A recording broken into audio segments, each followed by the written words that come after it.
आभारी हैं मुख्यमंत्री जी जो कि हमारे क्रिसमस में उन्होंने इतना सुंदर से हमको सपोर्ट करती है, हमारे चर्च में जाती है, हमारे प्रेयर करती है और हम लोग को सपोर्ट करती है।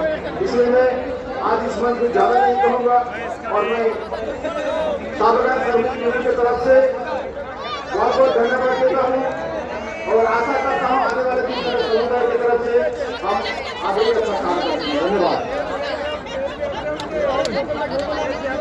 ধন্যবাদ জানাই মাননীয় সঞ্জয় কুজু মহাশয়কে তার মূল্যবান বক্তব্যের জন্য। আমরা খুব খুশি আরেকটি প্রদেশ